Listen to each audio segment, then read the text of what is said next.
கர்த்தருக்கு பிரியமானவர்களே, ஒவ்வொரு நாளும் கர்த்தர் உன்னை தினமும் தேடி வருகிறார் என்ற தலைப்பில் நாம் தியானிக்கிறோம் அல்லவா? நம்மை தேடி வருகிறார். நீங்கள் நினைக்கலாம், நம்ம ஏன் தேடி வருகிறார்? ஏன்னா உங்கள் மேலே அவ்வளோ அன்பு இருக்குங்க. நம்முடைய அன்பு தகப்பன், அவர் தகப்பன் அல்லவா? ஆகையால் நம் பிள்ளையாக இருக்கிறோம். நமக்கு எந்த ஒரு குறைவு இல்லாமல் நம்முடைய வாழ்க்கையிலே நீ வளரணும், செழித்து இருக்கணும் என்று தான் அவருடைய விருப்பமும் சித்தம் இருக்குது. இதை நீங்கள் புரிஞ்சுக்கணும். அவர் தேடி வருகிறாங்க நம்மளை. அப்படி தான் நம்ம ரட்சிக்கப்பட்டோம். பாருங்கள், ஆபிரகாமையும் அவனை தேடி தான் எடுத்தார். நீ வா, நான் உன்னை ஆசீர்வதிக்கிறேன்னு சொல்லி ஏகப்பட்ட வாக்குத்தத்தங்களை கொடுத்து அவனை மிக சீமானாக, அதாவது செல்வேந்திரனாக அவனை ஆக்கினார். அதே போல் உங்களுடைய வாழ்க்கையிலையுமே நீங்கள் செல்வேந்திரன் ஆகுவதற்கு தேவன் உங்களை தேர்ந்தெடுத்திருக்கிறார்.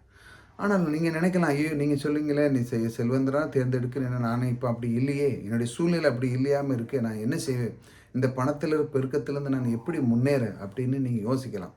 தேவன் அதை உங்களுக்கு இந்த நாள் உங்களுக்கு கற்றுக் கொடுக்குறார். பாருங்கள், மனிதனுடைய வாழ்க்கையிலே பொருளாதாரத்தில் அவன் பெருகலைன்னா அவனுடைய வாழ்க்கை ரொம்ப மோசமாக இருக்கும். அது அவனுக்கு நல்லா இருக்காது.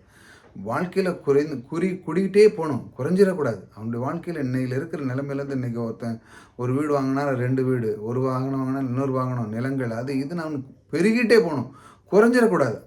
அப்படி தான் அவன் பெருக்கத்தை அவன் விரும்புகிறான். அதே போல் தான் தேவனும் நீ நன்றாக இருக்க வேண்டும் என்று தான் அவர் விரும்புகிறார். ஆனால் நம்மளுடைய சூழ்நிலை சில பேருக்கு சொல்லுவாங்க, இல்லாமல் இருக்காது. எப்படி? அதுக்குத்தான் தேவன் உங்களுடைய மனதை எப்படி அதை எப்படி வச்சு நீங்கள் பில்ட் பண்ணால் உங்களுடைய செல்வங்கள் பெருகும் என்று ஒரு ரகசியத்தை கற்றுக் கொடுக்குறார்.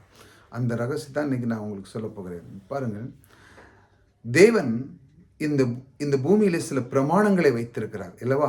ஆகையால் அதிலே ஒன்று இந்த பொருளாதாரத்தில் எப்படி பெருகுவது என்பதை ஒரு பிரமாணம் வச்சிருக்கிறார். அதுதான் விதைப்பு அறுப்பு என்கிற பிரமாணம். இந்த விதைப்பு அறுப்புனா என்ன அப்படின்னு நீங்கள் யோசிக்கலாம். இந்த விதைப்பு அறுப்புனா என்ன? பாருங்கள், ஒரு விவசாயம் இருக்கிறான். விதை என்பது ஒரு விதை. பாருங்கள், விதையோட சிலவங்களுக்கு புரியாது விதைன்னா என்ன அப்படின்னு. அந்த மாதிரி ஆட்கள்லாம் இருக்காங்க.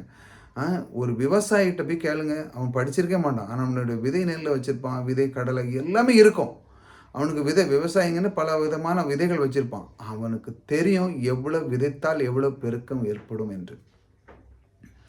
அதே போல் தேவன் உங்கள் கையில் கொஞ்சம் தான் இருக்குது இன்றைக்கி பணம், நான் இதை எப்படி கொடுக்க அப்படின்னு நீங்கள் யோசிக்கலாம். அதுதான் விதை. இந்த விதையில் இருந்தால் உங்களுடைய வாழ்க்கை பெருக போகிறது. தேவன் அவர் தான் கற்றுக் கொடுக்குறார். பாருங்கள், இதெல்லாம் நீங்கள் புரிஞ்சுக்கிடணும். உங்கள்கிட்ட கொஞ்சமாக இருக்கிற அந்த பணத்தை தேவன் என்ன சொல்கிறார், நீ இதை விதையாக பார். எப்படி ஒரு விவசாயி தன்னுடைய நிலத்தில் விதையை விதைச்ச உடனே அது ஆட்டோமேட்டிக்காக அந்த நிமிஷம் அது வேலை செய்ய ஆரம்பிக்கிறது போல் உங்களுடைய வாழ்க்கையில் உங்களுடைய பொருளாதாரம் முன்னேற வேண்டும் என்றால் உங்கள் கையில் இருக்கிற பணத்தை நீங்கள் ரிலீஸ் பண்ணணும்.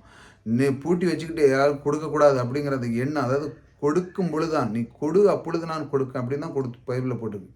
அப்படி தானே இருக்குது. இல்லை நீ கொடுக்காத நான் உனக்கு தருவேன் அப்படின்னு இருக்கா? இல்லை, பிரமாணத்தின் அடிப்படையில் நீங்கள் நடந்தால் தான் வெற்றிகரமாக முடியும். பொருளாதாரத்திலையும் அப்படிதான், கொடுக்கும் பொழுதுதான் அது நீங்கள் பெருக முடியும். ஏனென்றால் அது ஒரு விதையாக நீங்கள் எண்ண வேண்டும் என்று கற்றுக் கொடுக்குறார். விதையாக நீ விதையாக எண்ணி அடுத்தால ஒன்று நான் உனக்கு தரேன், நீ ஒரு பர்பஸ், அதாவது நோக்கத்தில் நீ கொடுத்து நீ எதிர்பார் என்று சொல்கிறார். கொடு அப்பொழுது கொடுக்கப்படும் அப்படின்னு நான் ஒருத்தன் உங்களுக்கு தாரான்னா நீங்கள் எதிர்பார்க்காம இருப்பீங்களா? எத்தனை மணிக்கு நாங்கள் வரணும், எத்தனை டைமுக்கு வரணும் அப்படின்னு நீங்கள் கண்டிப்பாக சொல்லுவீங்க.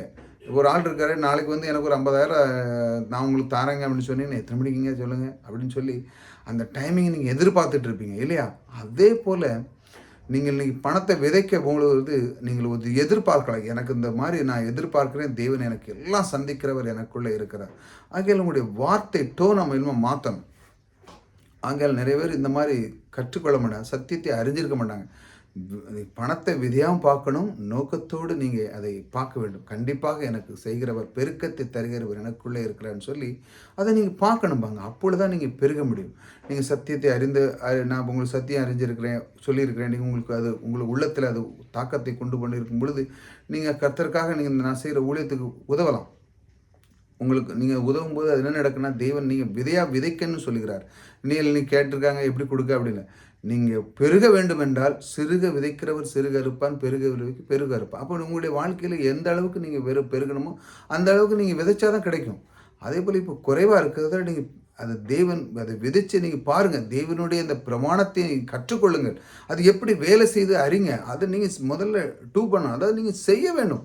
செய்யும் பொழுது அது வேலை நடக்கும். இப்படித்தான் தேவன் இந்த பிரமாணத்தை இந்த பூமியில் வச்சிருக்கிறார். ஆகையால் அதற்கான நம்பர் கொடுத்துருக்கேன். நீங்கள் உங்களால் எந்த அளவுக்கு முடியுமோ அந்த அளவுக்கு நீங்கள் தேவனுக்காக நீங்கள் விதைக்கும் பொழுது அது தேவன் பலாயிரம் மடங்கு தேவன் உங்களை ஆசீர்வதிப்பார். ஏனென்றால் தேவன் அப்படித்தான் பிரமாணத்தை வைத்திருக்கிறார்.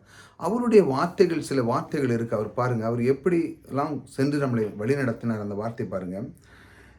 நீ வந்த வழியிலே உனக்கு தரிசனமாகிய இயேசு கிறிஸ்துவாகி கர்த்தர் நீ பார்வை அடையும்படிக்கு பரிசுத்த ஆவினால் நிரப்பப்படும்படிக்கு என்னை அனுப்பினார். பாருங்க, நான் இப்போ ஒரு வார்த்தை சொல்கிறேன். அந்த கர்த்தர் பாருங்க, நீ வந்த வழியிலே உனக்கு தரிசனமாகிய கர்த்தர் சொல்கிறார். அந்த தரிசனமாகி அந்த கர்த்தர் சொல்கிறார், நீ பார்வை அடையும்படி, நீ பரிசுத்தாவின் நிரப்பும்படி நீ விழித்திருக்க வேண்டும். அதாவது இன்னைக்குள்ள காலகட்டத்தில் மனுஷனுடைய வாழ்க்கையில் என்ன நடக்குதுன்னா, ஒரு விழிப்புணர்வு இல்லை. எப்படி அதை பெற்றுக்கொள்வது, எப்படி அதை கையாளுவது, எப்படி அதை நான் மேற்கொள்வது, ஒன்றுமே கிடையாது. அதற்கு யார் உறுதுணை தேவை? பரிசுத்த ஆவியானவர். அப்போ நீங்கள் எப்படி பரிசுத்த ஆவியானவரை பெற்றுக்கொள்ள முடியும்? இந்த மாதிரி சத்தியத்தை கேட்கும் பொழுது, சத்தியம் கேட்கும் பொழுது உங்களுடைய உள்ளத்தில் என்ன நடக்கப் போகிறது? ஒரு உற்சாகம், பரவசம். இப்படி தான் நீங்கள் கற்றுக்கிடணும். இப்படி நீங்கள் கற்றுக்கொள்ளும் பொழுது தான் நீங்களுடைய வாழ்க்கை திறனை மாறும் பொழுது தான் உங்களுக்குள்ள மாறுதல் உண்டாகும். நீங்கள் கற்றுக்கொள்ளவே இல்லை, நான் ஒன்றுமே செய்ய மாட்டேன், எனக்கு எல்லாம் மிரக்கலாம், ஒன்றும் நடக்காது.